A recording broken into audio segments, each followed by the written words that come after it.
अमरीकी कौम की तामीर के उसूल ये हैं कि ये सबसे नई कौम है जिसकी उम्र 300 साल से कुछ ज्यादा है।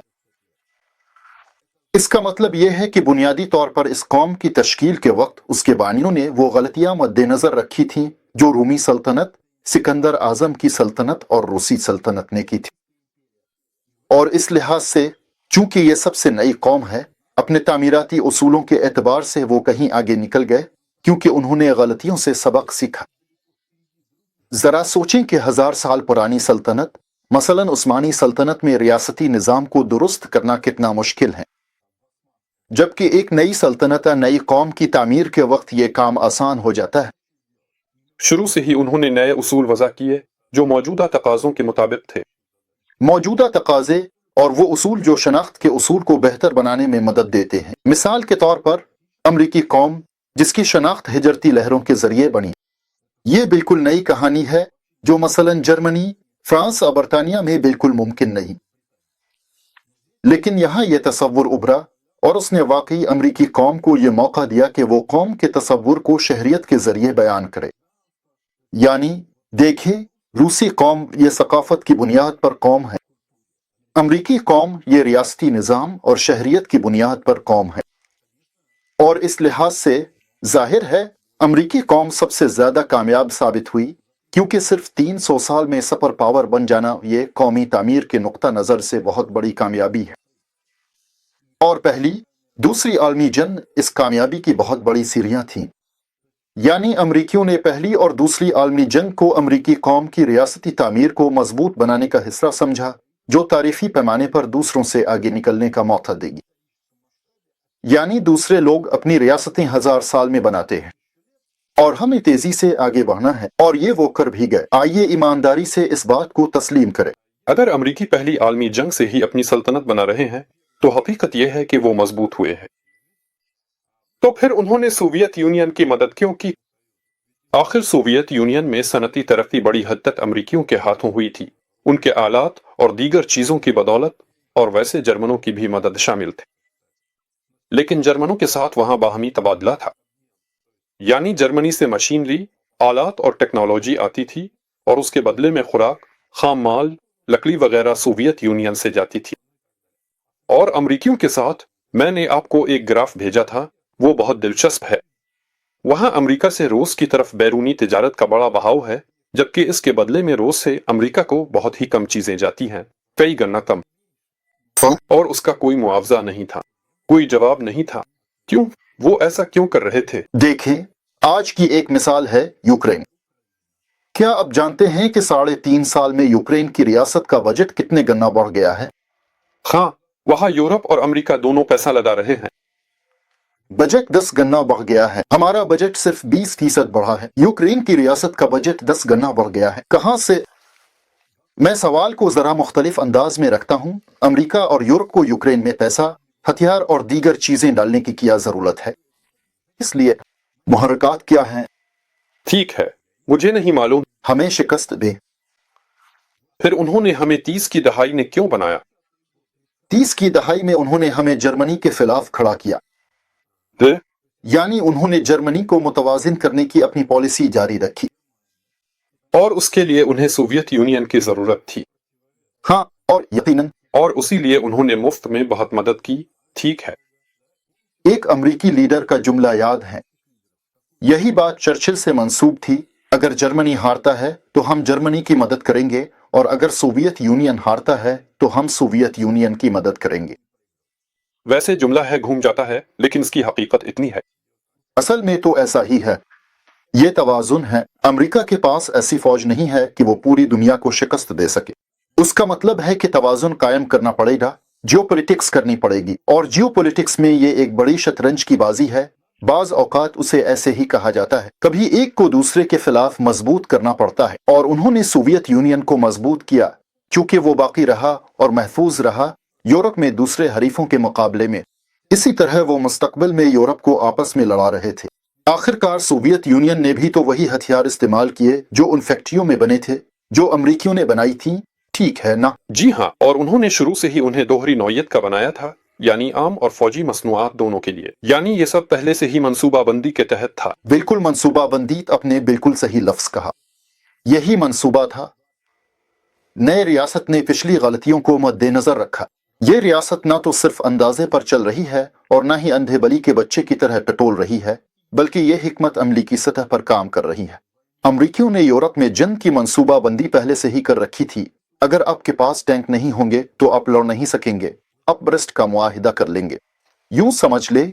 हाँ, और अगर आपके पास टैंक हैं तो आप जंग करेंगे। उन्होंने पहले से ही जंग की मंसूबाबंदी कर रखी थी। ये ना अच्छा है ना बुरा, ये ना हमारे हक में है और ना ही हमारे खिलाफ। ये दरअसल एक चाल है जो कि अमेरिका की नई सल्तनत के तौर पर काम करने का बुनियादी तरीका है। चालबाजी, तकसीम करो और हुकूमत करो। यानी उसूल तो पुराना है, लेकिन एक नए अंदाज, एक नए फॉर्मेट और एक नई सतह पर। और अगला कदम फिर यह था कि दूसरी जंग अजीम के दौरान जर्मनी के खिलाफ सोवियत यूनियन की मदद की जाए। ये इसी पॉलिसी का तसलसल था ताकि जर्मन दोबारा आगे बढ़ी, दोबारा इसी तरह आगे बढ़ी। पहली जंग अजीम, जी हाँ, दूसरी जंग अजीम, दोनों की इब्तदाई हालतें तकरीबन एक जैसी थीं। दूसरी जंग अजीम से पहले अमेरिका क्या था? यानी क्या एक रियासत? 10 में से एक। दूसरी जंग अजीम के बाद अमेरिका क्या बन गया? हाँ, ताकतवर 2 में से एक ताकत। जी हाँ। यानी 30 साल में वो छलांग जो दूसरी बड़ी सल्तनतें 200 साल में लगाती हैं, क्या ये एक मियारी और बेहतरीन हुक्मरानी है? एक बार फिर अजीम ताकत बनने की ख्वाहिश, ये हर रियासत की ख्वाहिश होती है, छोटी हो या बड़ी। अगर इस वक्त लिथुआनिया को फिनलैंड को अपने साथ मिलाने की पेशकश की जाए तो मैं आपको यकीन दिलाता हूँ वो खुशी खुशी इसे शामिल कर लेगा। यकीनन अगर ऐसा मौका मिले, चाहे पूरी अफ्रीका ही क्यों ना हो। इसमें तो कोई मसला ही नहीं। ख्वाहिश तो है मगर वसाइल नहीं। सब चाहते हैं लेकिन सबके बस में नहीं, क्योंकि इस जमीन पर ऐसे लोग भी बसते हैं जो ये नहीं चाहते। उनके पास अपनी फौजें हैं, इन फौजों को हजारों साल हो चुके हैं, सियासत को भी 1000 साल हो गए हैं। वहां भी अपने अपने बादशाह, हुक्मरान, ओलिगरिच हैं जो इजाजत नहीं देते, बिल्कुल नहीं देते। तुम एक अजीम सल्तनत बनना चाहते हो, तुम्हें यार ये लोग अपने टैंकों के साथ रुकते हैं, समझ रहे हो। अब अमरीकियों ने इस तजुर्बे से सबक सीखा है। वही मकासद जो बरतानिया, जर्मनी, फ्रांस और किसी हद तक रूस के सामने थे, वो अब जरा मुख्तलिफ रियासती निज़ाम के उसूलों के तहत हासिल कर रहे हैं। वो इन मकासद को मुख्तलिफ तरीकों से हासिल करते हैं और उनमें यह कामयाबी से हो रहा है। वो तारीखी रास्ता वहां 10 गना तेजी से तय कर रहे हैं और कम हलाकतों के साथ। वैसे अब ट्रंप कहते हैं कि हमने दूसरी जंग अजीम जीत ली। वो यही कहता है, इसके खिलाफ हमारी दलील क्या है? ठीक है, जब हम कहते हैं कि हम असल फाते हैं, हम इंचार्ज क्यों हैं? हमारे पास 27 मिलियन मर चुके हैं। और ट्रंप कहते हैं, और मेरे पास कितने हैं? 8 लाख। कीमत, इसे वही दर्जा दिया गया जो सोवियत यूनियन का था। सोवियत यूनियन ने इसके लिए 27 मिलियन अदा किए, इसने 7-7 लाख अदा किए और नतीजा वही निकलता है। इसी तरह ज्यादा दुरुस्त तरीके से 2 बरूवी दुनिया यानी ताकत के 2 मराकज, यानी एक सुपर पावर की सतह। चीनियों ने 35 मिलियन जानों की कीमत अदा की और वो जापान की हथियार डालने के मुआहदे के दस्तखत कुनिंदगान भी नहीं थे। ये एक तारीखी तजाद है ना? खैर, अब उनके पास एक अलग हैसियत है। ये एक अलग कहानी है। इसी मखसूस लम्हे में उन्होंने 35 मिलियन जानों की कीमत अदा की, यहां तक कि उन्होंने जापान को शिकस्त भी नहीं दी। हालांकि उन्होंने कीमत चुकाई। इसीलिए कीमत चुकाने फेस्टेटस यानी यह हकीकत की कीमत चुकाई गई नतीजे के लिहाज से फैसला कुन नहीं है। समझ रहे हैं? नतीजे के लिहाज से फैसला कुन चीज हिकमत अमली है, सही या गलत।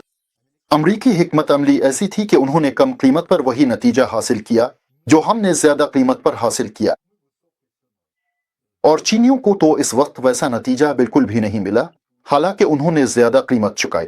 असल में फतह न टैंक हासिल करते हैं और न ही हमले, बल्कि फतह दिमाग हासिल करते हैं। दिमाग की आला तरीन सतह सही हिकमत अमली, सही रास्ता है। अमरीका एक आलमी सल्तनत तामीर कर रहा है, लेकिन नए उसूलों पर, जिसे एक कुतबी दुनिया कहा जाता है, यानी एक ऐसी सल्तनत जो खुद को सल्तनत नहीं कहती। इसे जो भी नाम दिया जाए, हकीकत में ये एक ही चीज है। मैं वजाहत करता हूँ, अमरीकियों ने तारीख से दूसरा नतीजा ये अखज़ किया कि मालूमात सबसे अहम है। वैसे सबसे पहले यह नतीजा कन्फ्यूशियस ने निकाला था कि जंग दरअसल मालूमात है, हाँ, मुख्तलिफ पहलुओं में। इसीलिए वो अपनी फौजी तामीर में सबसे बड़ी सरमायाकारी राय आमा की तश्कील पर करते हैं। और इस हवाले से वो सल्तनत जिसे न्यू कॉलोनियल कहा जाता है, पुतिन इसे इसी नाम से पुकारते हैं, इसे कॉलोनियल सल्तनत नहीं कहा जाता, समझ रहे हैं। क्योंकि वो मालूमाती एजेंडा अपने हाथ में लेने में कामयाब हो गए हैं और हकीकत में वो अपनी कॉलोनियों के सहारे जीते हैं। कॉलोनी क्या होती है? ये वो सूरत है जब कोई इलाका अब के साथ माशी तौर पर बराबरी की बुनियाद पर नहीं बल्कि रूस और जर्मनी की तरह मिसाल के तौर पर, हाँ, लेकिन इस तामुल के मज़ामीन में से एक के बढ़ते हुए इस्तेहसाल की शराइत के तहत हम ज्यादा देते हैं, कम वसूल करते हैं। जी हाँ, नंबर लें और देखें, आलमी डॉलर कुछ से लेता है, दूसरों को देता है। तिजारती निज़ाम कुछ से लेता है, दूसरों को देता है। वैसे ये एक वाज़े इशारा है, अगर कोई रियासत अपनी तिजारत में नुकसान उठा रही है, यानी मार्केट से कम हासिल कर रही है जितना वो मार्केट को दे रही है, तो इसका मतलब है कि वो एक कॉलोनी है। अदाद और शुमार, यहाँ तक कि प्यूटन ने बीजिंग फोरम में अमरीकी अदद 50 खरब $2 ट्रिलियन बताया था। ये अमरीका की आमदनी है अपने नौआबादियाती स्टेटस से। ये आमदनी बरतानवी सल्तनत से भी ज्यादा है। वैसे हालांकि वहां यकीनन फायरिंग की जाती थी, सिपाहियों की बगावत हुई, वहां सजा देने वाले छापे मारे जाते थे। अमरीकियों ने बरतानवी सल्तनत की गलतियों से बचने में कामयाबी हासिल की और एक नौआबादियाती सल्तनत इस तरह बनाई कि उन पर हर तरफ से बुराई का लेबल ना लगा। ये वो उनसर है जिसे उन्होंने रियासती तामीर में मद्देनजर रखा। वो अपनी नौआबादियात के सहारे जीते हैं, बल्कि 3/4 तक अगर अमरीका के अंदरूनी इस्तेमाल के नुक्ता नजर से देखा जाए। लेकिन इसके बावजूद नौआबादी या नौआबादियाती ताकतें शुमार नहीं होते। उल्टा, जैसे ये जमहूरियत और इंसानी हुकूक के फैलाने वाले हों। आपने इस पर गौर किया? यानी उन्होंने पहले से ही, जिसे सियासत में वैक्सीनेशन कहा जाता है, इस किस्म के इल्जामात से खुद को पहले ही महफूज कर लिया है कि वो एक नौआबादियाती ताकत है जिसके खिलाफ लड़ना चाहिए और दुनिया भर में कौमी आज़ादी की तहरीक को उभारना चाहिए। असल में इसी वजह से हमारे यहाँ ये कामयाब नहीं हो पाता।